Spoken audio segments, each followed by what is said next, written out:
Hello everyone, myself Sanjay Sharma and I am going to discuss Indian history.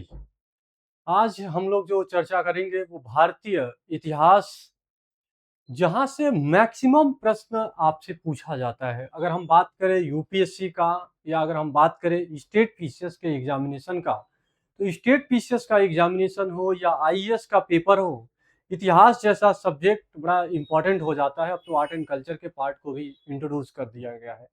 मेरे प्यारे साथियों, history जो है, जो आपको पढ़ना है, एंशियंट, मिडाइवल, मॉडर्न और वर्ल्ड हिस्ट्री आपको पढ़ना होता है। तो जो हम क्लासेस की शुरुआत करने जा रहे हैं, जिसमें सबसे ज्यादा इंपॉर्टेंट, जहां पे सबसे ज्यादा प्रश्न पूछा जाता है, मॉडर्न इंडिया का सेगमेंट होता है। यानी कि मॉडर्न इंडियन हिस्ट्री जिसे कहा जाएगा, आधुनिक भारत का इतिहास कहा जाएगा। आधुनिक भारत के इतिहास से ज्यादातर प्रश्न जो होते हैं आपके परीक्षाओं में, आपके एग्जाम्स में पूछे जाते हैं। और वहीं से हम क्या करेंगे, अपनी क्लासेस की शुरुआत करेंगे। बहुत ज्यादा समय को न लेते हुए, बहुत ज्यादा टॉपिक को एलिब्रेट न करते हुए, मैं एक पहला जो चैप्टर है वहीं से मैं क्लासेस की कंटिन्यू करता हूं। तो याद रखिएगा मेरे प्यारे साथियों, हमारा जो पढ़ने का जो है ये है हमारा मॉडर्न इंडियन हिस्ट्री को डिस्कस करेंगे। याद रखिएगा, मॉडर्न मॉडर्न हिस्ट्री जिसे कहा जाएगा, इस आधुनिक इतिहास या आधुनिक भारत का इतिहास जिसे कहा जाएगा, मॉडर्न हिस्ट्री से हम क्लासेस की शुरुआत कर रहे हैं। बात आपको क्लियर हो गया होगा। अब इसमें पहला जो चैप्टर है, first will be known as, जो पहले जो चैप्टर्स को जाना जाता है या जाना जाएगा, this is known as arrival of European companies. याद रखिएगा, अराइवल ऑफ यूरोपियन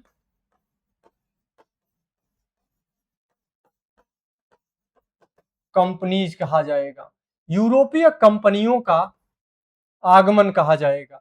इसे कहा जाएगा यूरोपीय कंपनियों का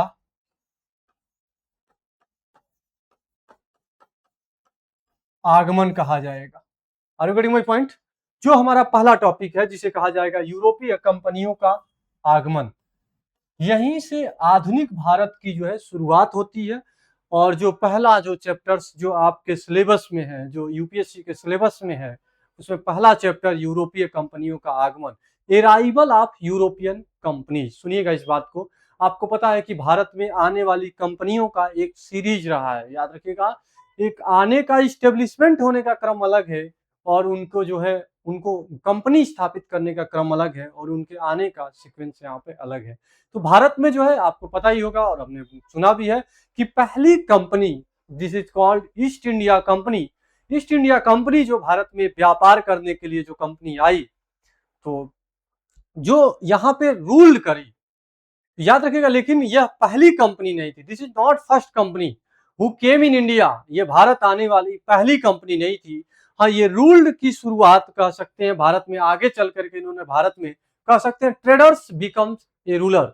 हमारे ऊपर जो अंग्रेजों ने कब्जा किया, और हम जो थे अंग्रेजों के, कह सकते हैं, एक उपनिवेश थे। और इस उपनिवेश की शुरुआत कैसे होती है, यही टॉपिक है यहाँ पर। अराइवल ऑफ यूरोपियन कंपनीज में कंपनियों का आगमन कैसे हुआ, और इस कंपनियों के आगमन में पहला जो है हमें पढ़ना होता है अराइवल ऑफ यूरोपियन कंपनी। तो कौन कौन कंपनीज थी जो भारत में व्यापार करने के लिए आई थी? Are you getting my point? भारत आने वाली, व्यापार करने वाली कंपनियों में ब्रिटिश ईस्ट इंडिया कंपनी जिसे कहा जाएगा, या ईस्ट इंडिया कंपनी जिसे कहा जाएगा, यह कोई इकलौती कंपनी नहीं थी। इस बात को आप ध्यान रखिएगा। यहाँ पे पहली जो कंपनी है, इसे कहा जाएगा पुर्तगीज कहा जाएगा। पुर्तगीज यानी कि जिसको पुर्तगाल कहा जाएगा। जो दूसरी कंपनी आई, इसे कहा जाएगा डच कंपनी कहा जाएगा। और तीसरी जो कंपनी आई, ईस्ट इंडिया कंपनी, यानी कि अंग्रेज कहा जाएगा। और यहाँ पे जो चौथी कंपनी आई, इसे डेनिश कंपनी कहा जाएगा। ये डेनिश कंपनी था। और अंत में जो भारत में व्यापार करने आती है, उस कंपनी को कहा जाएगा फ्रेंच कंपनी, या फ्रांसीसी जिसे कहा जाएगा, फ्रांसीसी कंपनी कहा जाए। ये है, आप ये याद रखिएगा, कई बार प्रश्न यहां से पूछा गया है। ये कंपनियों के भारत में आने का जो है यहाँ पर मेरे प्यारे साथी, ये भारत आने का क्रम दिया गया है।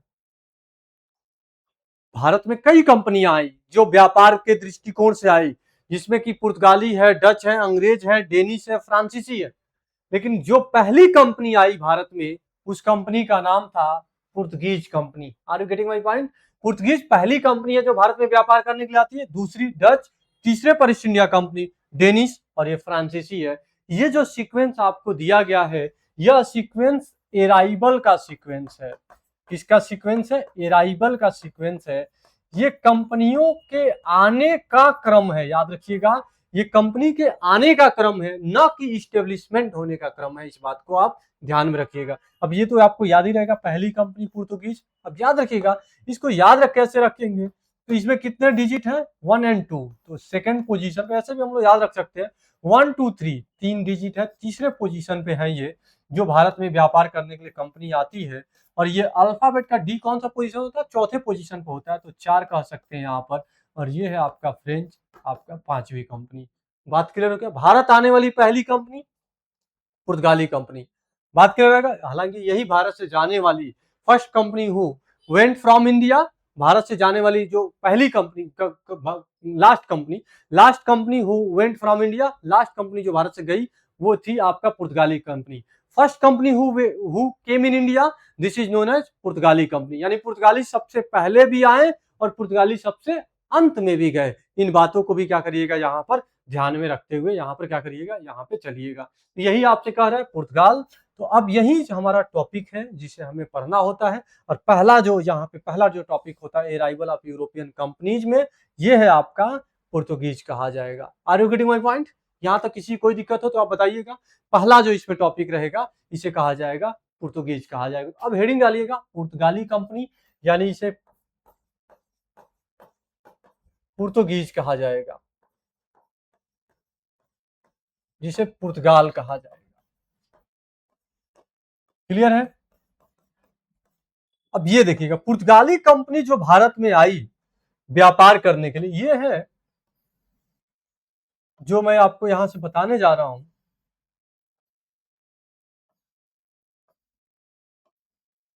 ये है आपका इंडिया। यहां पर ये अफ्रीका कॉन्टिनेंट है,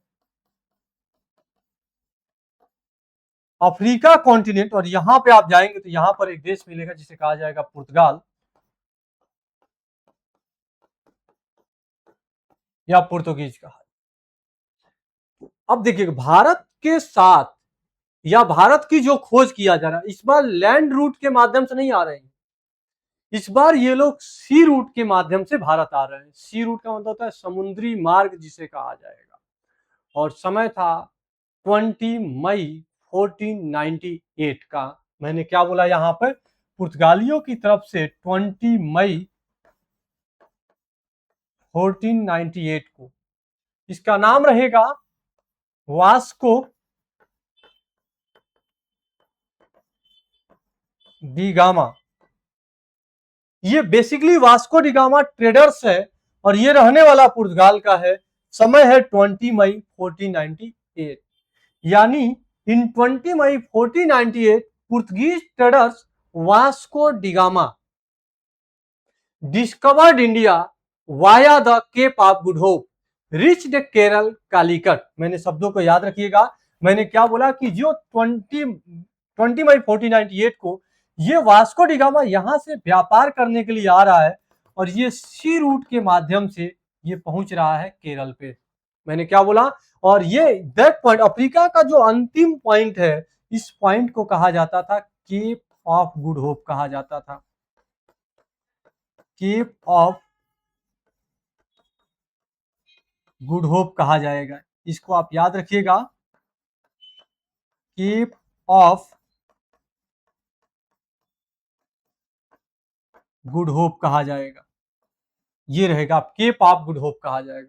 ये यही याद रखिएगा। जो मैंने आपको बोला, वास्को डी गामा भारत की खोज कर रहा है, लेकिन भारत की खोज सी रूट से कर रहा है, via the C root.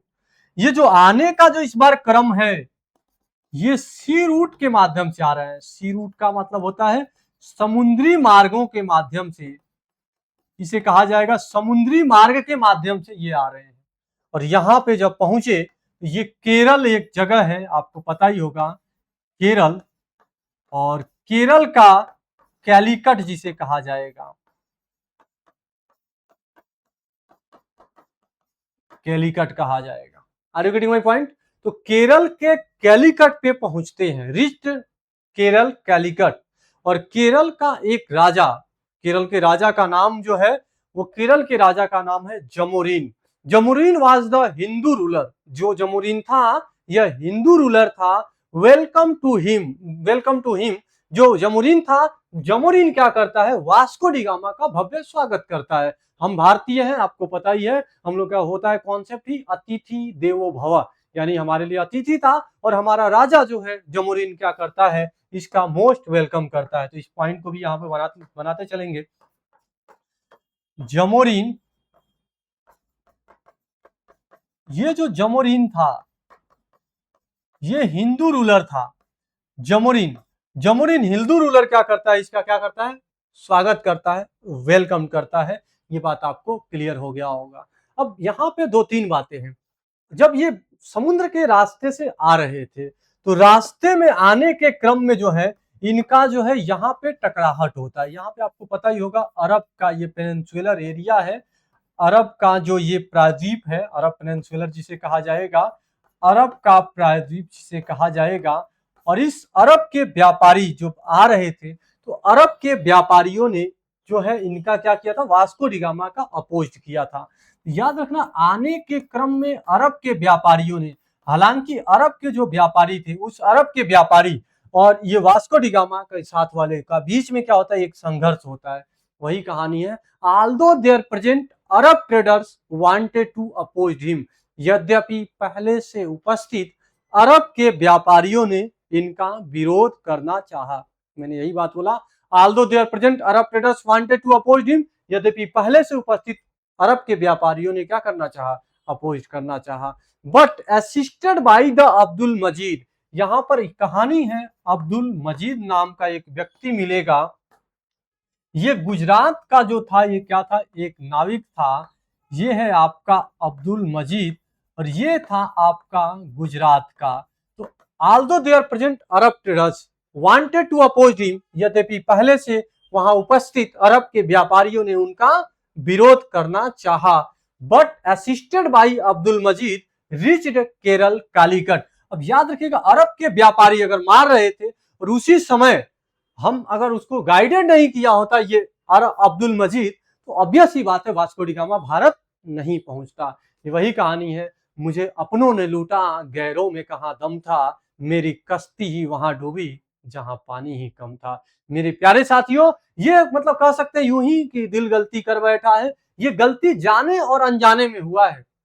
Obvious सी बात है कि अगर अब्दुल मजीद इनको रास्ता नहीं बताता, अगर अब्दुल मजीद इनको गाइड नहीं करता तो ये केरल के कालीकट नहीं आते। और अगर ये केरल के कालीकट नहीं आते तो शायद हम ऐसा कह सकते हैं कि भारत में पुर्तगाली नहीं आते, और भारत में पुर्तगाली नहीं आते तो डच भी नहीं आते, यानी कि अंग्रेज भी नहीं आते, यानी भारत का इतिहास में भी कुछ और होता। इन बातों को भी हमें क्या करिएगा, याद रखिएगा। लेकिन वही कहानी है कि लम्हों ने खता की है, सदियों ने सजा पाई है। एक छोटी सी गलती, और इस छोटी सी गलती से याद रखिएगा, हालांकि ये जाने अनजाने में हुई है, इस छोटी सी गलती की वजह से याद रखिएगा, यानी अब्दुल मजीद तो हम लोग भावनात्मक रूप से हमने उसकी मदद की और ये केरल के कालीकट क्या कर देते हैं, पहुंच जाते हैं।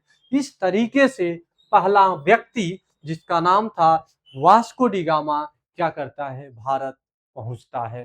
तो आपको यहाँ तक आई होप, उम्मीद करते हैं कि पूरी कहानी आपको यहाँ तक समझ में आ गया होगा कि यह पुर्तगालियों का कैसे इन 20 मई, यानी मैं आपको डिफाइन कर दे रहा हूँ, इन 20 मई 49 कंक्लूड कर रहा हूँ यहाँ पर, in 20 May 1498 Portuguese traders Vasco da Gama, Portuguese traders Vasco da Gama discovered India via the Cape of Good Hope, reached Kerala Calicut where the Hindu ruler Jamorin welcomed to him, although their present Arab traders wanted to oppose him, but assisted by Abdul Majid reached Kerala Calicut. ये पूरा sentence बनता है। ये पहला point पुर्तगालियों से ये बना कि कि पुर्तगाली का जो पहला व्यक्ति जो वास्को डी गामा है यह भारत आ रहा है। क्योंकि इसके पीछे और भी है, ये समुद्र के रास्ते से हो रहा है, क्योंकि ये वो दौर है जहाँ पे God glory and son dot dot का दौर था, जो जिसके बाद बुलियन का कॉन्सेप्ट था। खैर उस पर मैं नहीं जा रहा हूँ अभी। आपको इस तरीके से क्या करते हैं, ये भारत पहुंचते हैं। ये अभी यहाँ पे कंपास भी आ चुका है, दिशा सूचक यंत्र आ चुका है, डायरेक्शन की सहायता से ये भारत की क्या कर देते हैं, खोज करते हैं। पहला पॉइंट आपको क्लियर हुआ या नहीं हुआ? दूसरी बात अब मैं आपको जो यहाँ पे बताने जा रहा हूँ, इस दूसरी बात को आप यहाँ पे समझिएगा। दूसरा जो पॉइंट है वो ये है कि अब ये है आपका अफ्रीका महाद्वीप और ये है आपका इंडिया। समझिएगा इस बात को। क्या यहाँ का रूलर यहाँ आकर के इतनी सी छोटी हिस्सा के लिए तो शासन भी नहीं करेगा? तो इन्होंने क्या किया, गवर्नर की जो है शुरुआत कर दी। किसकी शुरुआत कर दी? गवर्नर। भाई इतना बड़ा सा प्रोविंस और एक छोटा सा प्रोविंस, तो अब ये क्या करेगा, अब यहाँ पे धीरे धीरे गवर्न करना शुरू करेगा। यहीं से गवर्नर की शुरुआत होती है। और पहला गवर्नर, उस पहले गवर्नर का नाम था फ्रांसिस्को डी एल्मीडा। तो याद रखिएगा, इन्होंने क्या कर दिया, फ्रांसिस्को डी एल्मीडा को रखा। तो अब यहीं से जो कहानी बनती है, इस बात को मैं आपको बताने जा रहा हूं, यहीं पर मैं लिख दे रहा हूं, जिसे कहा जाएगा फ्रांसिस्को डी एल्मीडा कहा जाएगा, यानी कि एल्मीडा। क्लियर है? 1505 टू 1509, फ्रांसिस्को डी एल्मीडा। याद रखिएगा, D एल्मीडा, he was the first governor of Portuguese who came in India in 1505। ये पुर्तगालियों का पहला गवर्नर है जो 1505 में व्यापार करने के लिए आता है। इस बात को आप याद रखिएगा। First governor of Portuguese, he was the first governor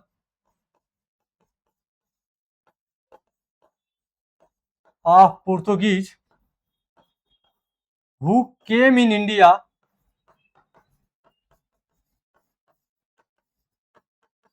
in 1505।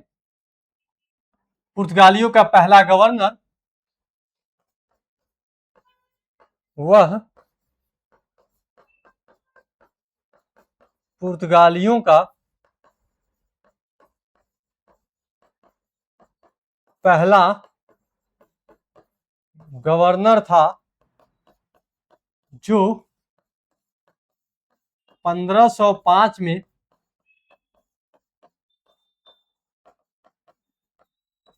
Bharat आया। ये है इसके पीछे की कहानी। बात क्लियर हो गया? He was the first governor of Portuguese who came in India in 1505। 1505 में भारत आया, पुर्तगालियों का पहला गवर्नर है। याद रखिएगा, ये पहला है।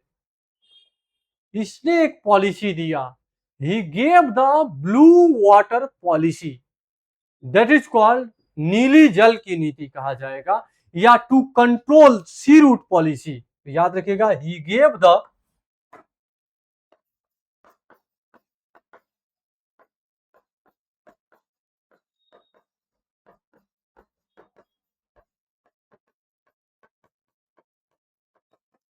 Blue water policy oblique to control sea route policy. वह नीली जल की नीति या समुद्री मार्गों पर नियंत्रण की नीति थी। निमंत्रण नहीं, वह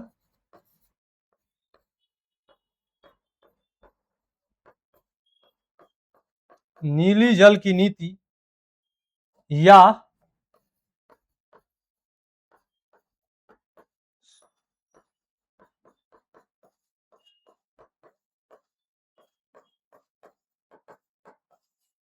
समुद्री मार्गों पर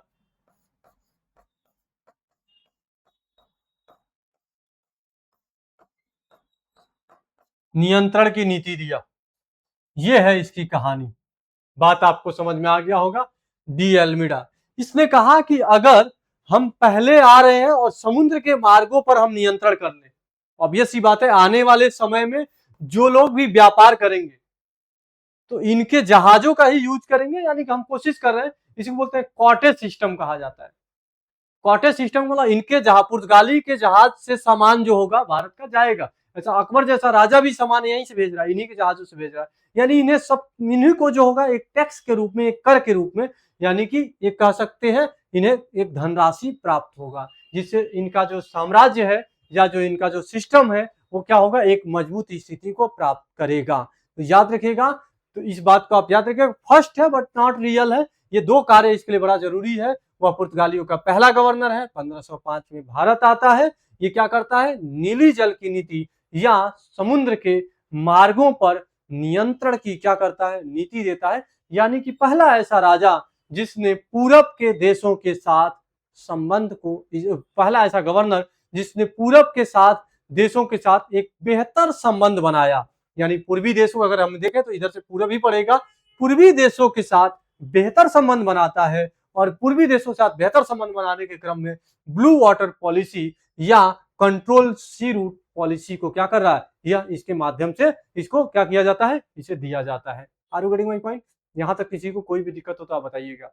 नेक्स्ट जो पॉइंट आएगा, दूसरा जो गवर्नर है उसका नाम है, याद रखिएगा, डी अल्मीडा के बाद जो दूसरा कहा जाएगा, इसे कहा जाएगा एल्बुकर्क। याद रखिएगा, जो दूसरा है जिसे कहा जाएगा एल्बुकर्क कहा जाएगा।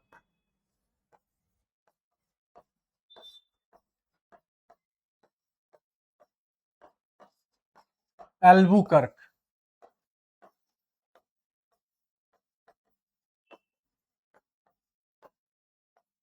ये है आपका एल्बुकर्क। क्लियर रहेगा, एल्बुकर्क कहा जाएगा। Are you getting my point? याद रखिएगा, एल्बुकर्क जो है, he was the second governor of Portuguese who, ये कब आएगा, इसके बाद आएगा, यानी 1509 में आएगा। ही was the second governor of Portuguese, या कह सकते ही was the most popular and important, पुर्तगालियों का सबसे महत्वपूर्ण और निर्णायक, या जो सबसे महत्वपूर्ण था और सबसे जो प्रसिद्ध था, उसका नाम है एल्बुकर्क, जो 1509 में क्या करता है, भारत क्या करेगा, इसके बाद ये क्या करेगा, पहुंचता है। तो याद रखिएगा, यहां पर ही वाज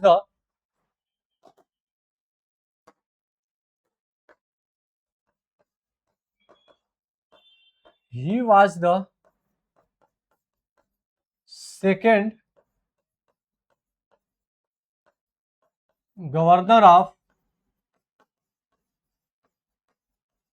पुर्तगीज, वह पुर्तगालियों का दूसरा गवर्नर था।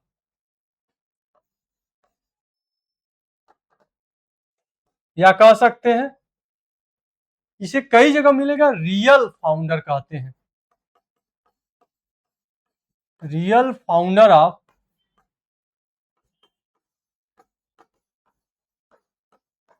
पुर्तगीज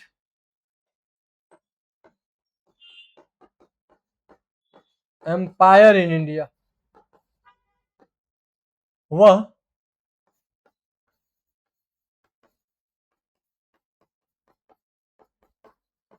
पुर्तगालियों का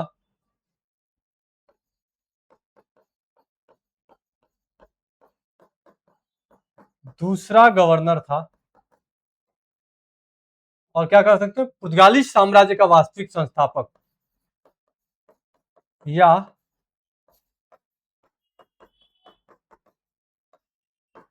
पुर्तगाली साम्राज्य का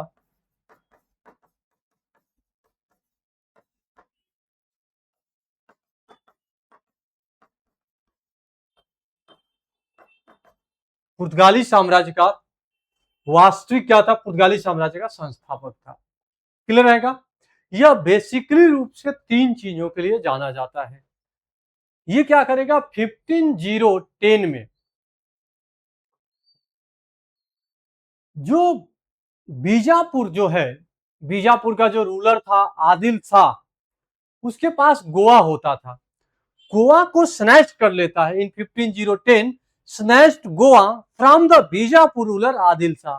समझिएगा इस कॉन्सेप्ट को, इस तरीके से कह सकते हैं एक्सपेंशनिस्ट पॉलिसी को अपनाया। ये है आपका, जैसे मान लेते हैं ये भारत का साउदर्न मोस्ट पार्ट है आपका, या यहाँ पे क्या है कि ये पूरा हिस्सा जो है ये बीजापुर का है।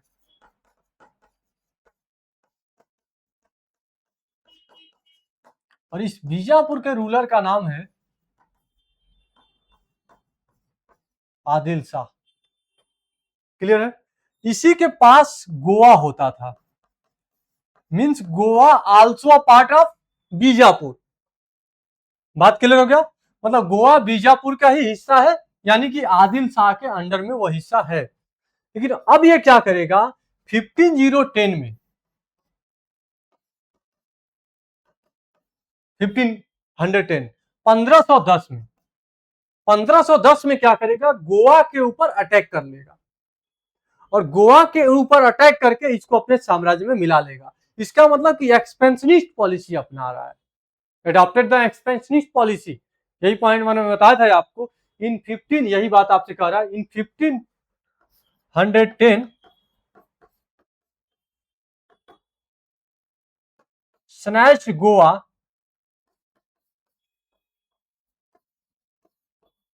फ्रॉम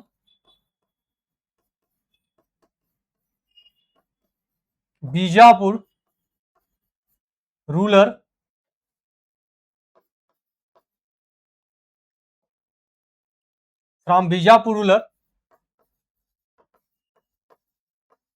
आदिल शाह। 1510 में उसने बीजापुर के शासक आदिल शाह से गोवा को जीता। उसने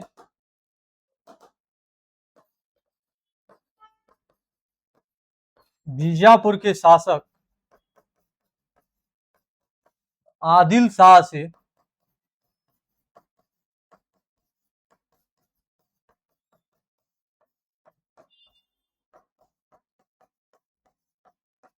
गोवा को जीता या छीना।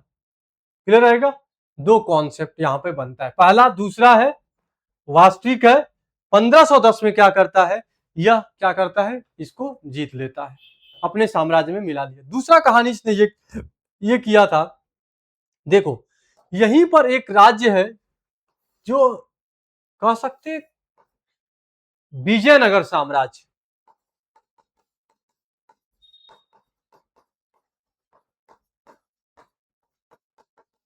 और इस विजयनगर साम्राज्य का जो राजा था कृष्ण देव राय, कह सकते हैं कि कृष्ण देव राय के साथ इसने मित्रवत संबंध स्थापित किया, establish friendly relation with the Krishna Deva Raya. इसने कहा कि हम न तुम्हारे राज्य के ऊपर आक्रमण करेंगे, न तुम मेरे ऊपर आक्रमण करना। मतलब हम एक दूसरे के साम्राज्य को सुरक्षा देता है। कहने का मतलब यही है, यही पॉलिसी भी होता है युद्ध का, यही नीति भी होता है कि कमजोर के साथ उसे अटैक करके जीत लीजिए और मजबूत के साथ क्या करिए, उसको उसके साथ क्या कर लीजिए, दोस्ती क्या कर लीजिए, बना लीजिएगा। तो याद रखिएगा, अगला जो कॉन्सेप्ट बनेगा यहाँ पर वो यही बनेगा जो यहाँ पर मैं लिख दे रहा हूं आपको। अगला कह सकते हैं यहाँ पर, establish friendly relation with Vijayanagara emperor Krishnadevaraya Rai.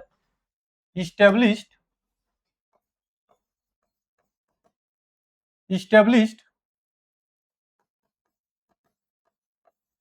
friendly relation with Vijayanagar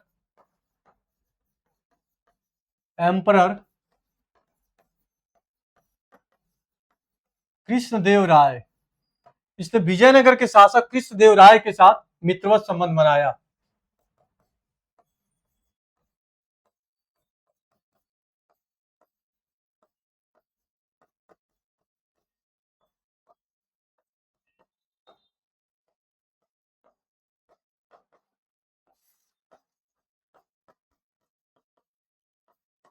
Vijayanagar के शासक कृष्णदेव राय के साथ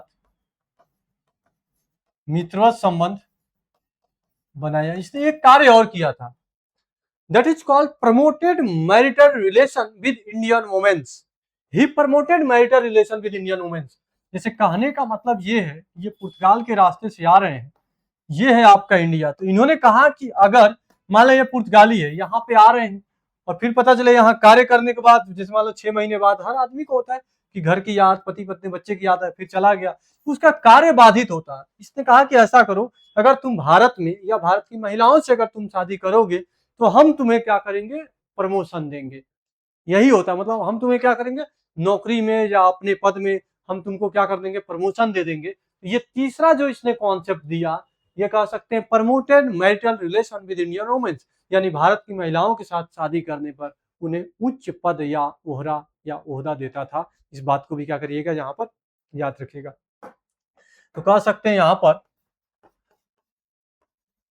प्रमोटेड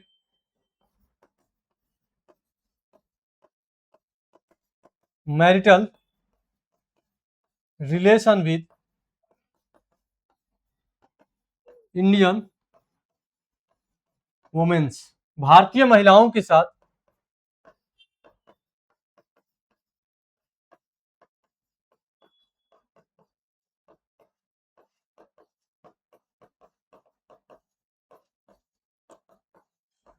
वैवाहिक संबंध को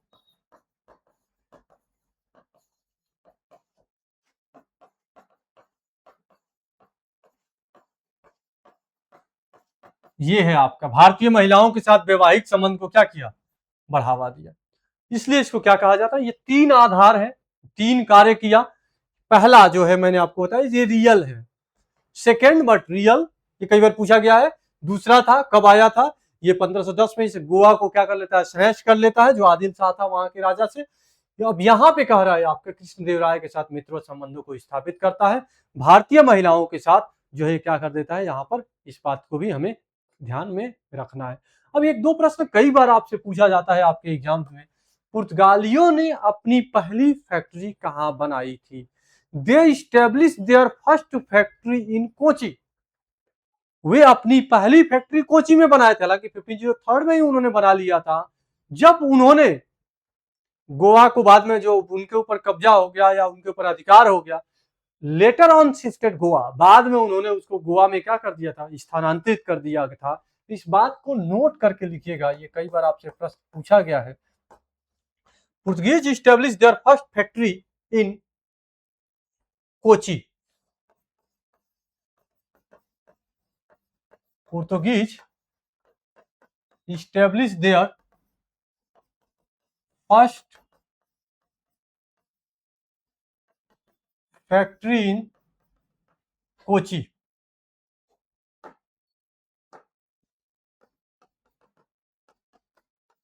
लेटर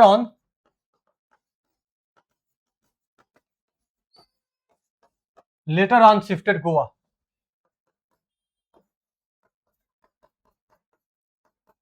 पुर्तगालियों ने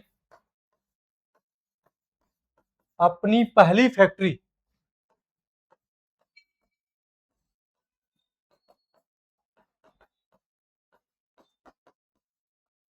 कोची में बनाई,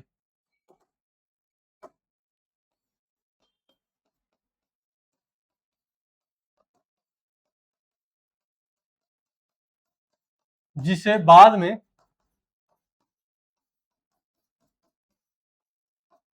गोवा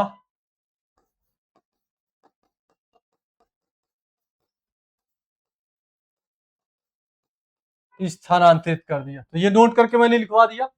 एक और होता है contribution of Portuguese in India, पुर्तगालियों का भारत में योगदान क्या था। एक छोटा सा टॉपिक होता है जहां से कई बार आपके एग्जाम्स में ये भी बातें आपसे पूछा जाता है कि पुर्तगालियों का क्या कंट्रीब्यूशन था।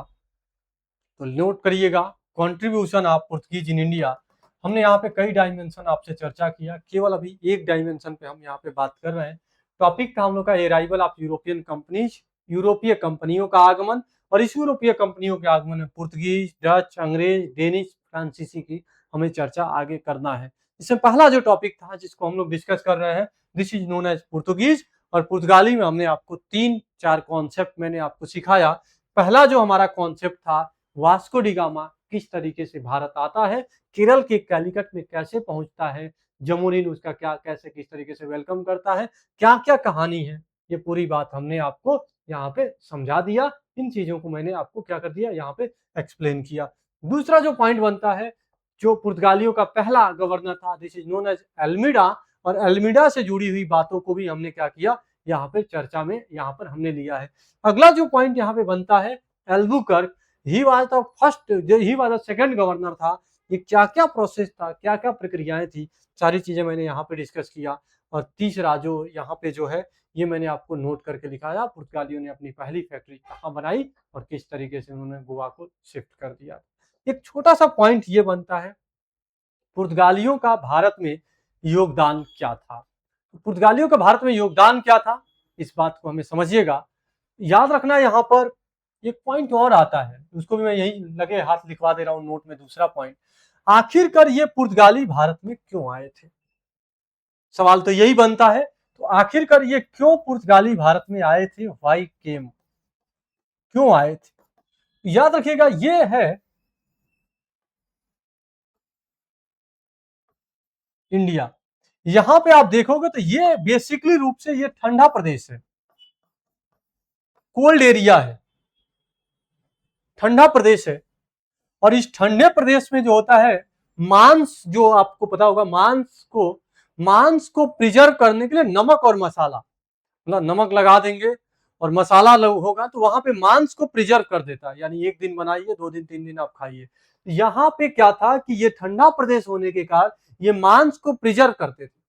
और वो क्या करेगा, यहाँ भारत के आते हैं, भारत का मसाला जो था, जिसे स्पाइसेस कहा जाएगा, ये भारत विश्व में मसालों के लिए फेमस था। भारत, सुना होगा, भारत सोने की चिड़िया था, भारत सोने की चिड़िया था, इसका मतलब भारत में सोना नहीं होता था। भारत से अगर कोई व्यापार करता था तो वो ज्यादा प्रॉफिटेबल होता था। यानी भारत के मसालों की विश्व में जो थी वो डिमांड ज्यादा थी, भारत के मसालों की विश्व में मांग ज्यादा थी, यही आपसे कह रहा है। तो ये जो भारत में आए, वो भारत के मसालों की वजह से अट्रैक्ट होकर के आए।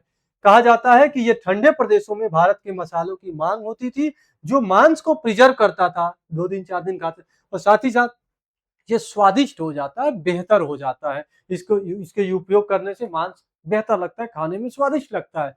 तो कह सकते हैं कि ये इतना ही नहीं, मसाले का व्यापार करें, मसालों में भी पार्टिकुलर जो था, काली मिर्च जिसे कहा जाएगा, काली मिर्च का मतलब होता है ब्लैक पेपर जिसे कहा जाएगा। क्या कहेंगे इसको, ब्लैक पेपर जिसे कहा जाएगा, काली मिर्च कहा जाएगा। Portuguese got more than 60 times profit with the trade of black pepper oblique spices. पुर्तगालियों ने मसालों के व्यापार से 60 गुना से ज्यादा लाभ कमाए। They promoted to another company came in India. यही तो प्रमोट करेगा भारत में आने के लिए अन्य कंपनियों के लिए। भाई, यहां से अगर आया हुआ कोई व्यक्ति यहां पर 1 रुपए के सामान को अगर खरीद रहा है और 1 रुपए का सामान यहां पे जब ले जाकर बेच रहा है, तो यहां पे 60 टाइम्स प्रॉफिट हो रहा है। सोचिए कितनी बड़ी बात है। आप यहां जाकर के 60 गुना, 60 गुना, 60% नहीं बोलेंगे, 60 गुना लाभ कमा रहे हैं। यानी 10 रुपए का अगर आप खरीदते तो यहां पर 60 × 10, इतना सोचिए, इतना ज्यादा लाभ प्राप्त हो रहा है। तो कौन नहीं भारत आना चाहेगा। और दूसरी चीज, मसाले वजन में कम है, दाम में महंगा है। सबसे बड़ी खासियत यह है कि भारत की मसाले वजन में भी, यहां से लेकर जाना, समुद्र के रास्ते से लेकर जाना भी आसान है। और दूसरी चीज क्या है, महंगा है। तीसरी चीज क्या है यहाँ पर, कि मसाले टिकाऊ होता है, जल्दी खराब भी नहीं होता है। तो कौन नहीं भारत आना चाहेगा। ये एक तरीके से समझिए यहाँ पर क्यों भारत आए। तो पहला पॉइंट यहाँ पर रहेगा, मसालों के व्यापार के लिए। दे केम इन इंडिया, या कह सकते हैं, वे भारत आए थे ट्रेड करने के लिए, किसका, मसालों के लिए। They got more than 60 time profit, लिखिएगा, दे गॉट या achieve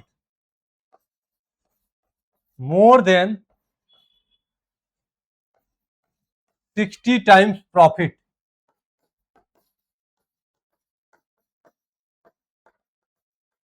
60 time profit with the trade of spices oblique black pepper, वे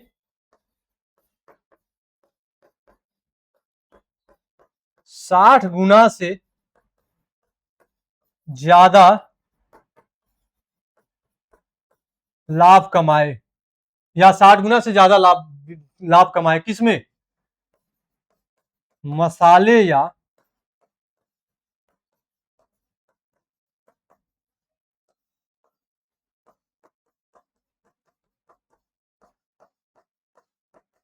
काली मिर्च के व्यापार से। यही आपको यहां पे क्या करना है, समझना है आपका, यही है पुर्तगालियों से जुड़ा हुआ। क्यों भारत आए? तो 60 गुना से ज्यादा लाभ कमा रहे हैं, भारत के मसालों की विश्व में क्या है, डिमांड है, ये इनके पीछे आने का यहाँ पर कारण है। ये सारे कॉन्सेप्ट एक एक बात को मैं आपको समझा रहा हूं, और एक एक जितनी बातें मैं आपको समझा रहा हूं, ये सारी बातें आपको बाइलिंगुअल यानी हिंदी और इंग्लिश में दोनों में लिखते हुए यहाँ पे चल रहा हूँ। एक पॉइंट और बनता है पुर्तगालियों से जुड़ा हुआ, फिर इसके बाद ये खत्म हो जाएगा। Contribution of Portuguese in India, लिखेगा पुर्तगालियों का भारत में योगदान। ये है आपका कंट्रीब्यूशन ऑफ पुर्तगीज या पुर्तगीज पुर्तगालियों का भारत में योगदान।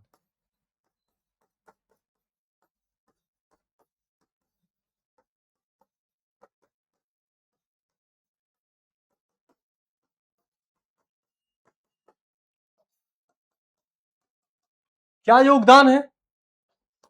वही दो तीन बातें आपने सुना होगा, भारत से काली मिर्च लेकर गए लेकिन भारत को लाल मिर्च दिए, या cultivation of tobacco and red chilli. पहला लिखिएगा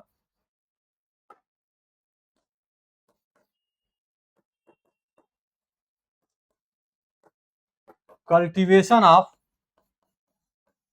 tobacco and red chilli.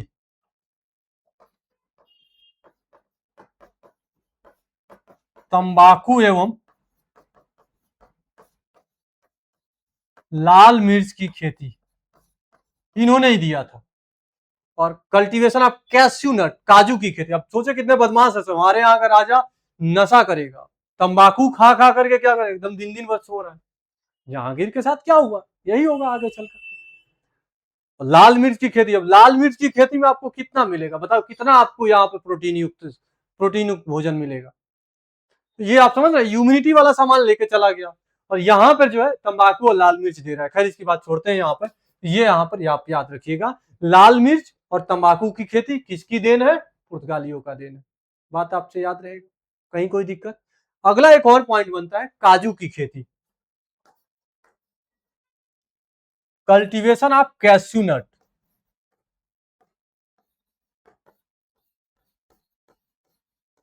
Cashew nut, काजू की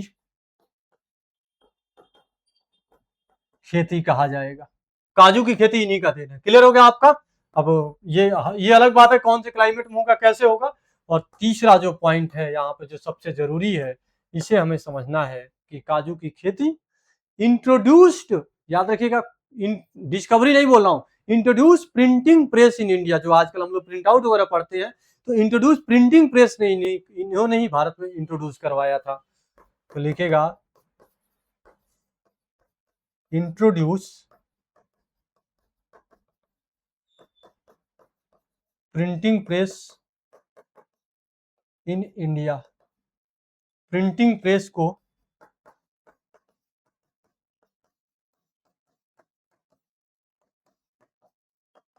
भारत में इंट्रोड्यूस करवाया, यानी प्रिंटिंग प्रेस से कर लीजिएगा, प्रिंटिंग प्रेस से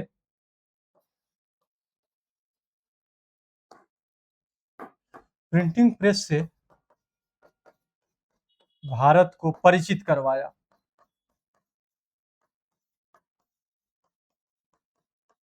पास्ट टेंस में हो जाएगा।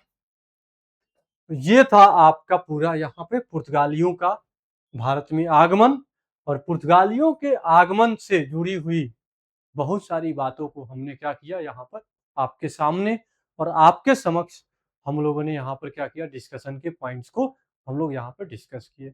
इसके और भी डायमेंशंस है। पुर्तगाली के बाद दूसरा डायमेंशन आपके पास बनता है आपका डच कंपनी का, फिर ईस्ट इंडिया कंपनी, फिर उसके बाद जो है आपका डेनिश कंपनी और फिर इसके बाद आपका फ्रांसीसी बनता है।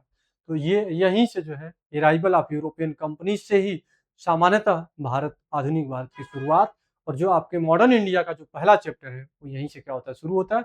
इसको हम लोगों ने डिस्कस किया। तो फिर आज की क्लास को हम यहीं पर रोकते हैं। Thank you, bye bye, take care.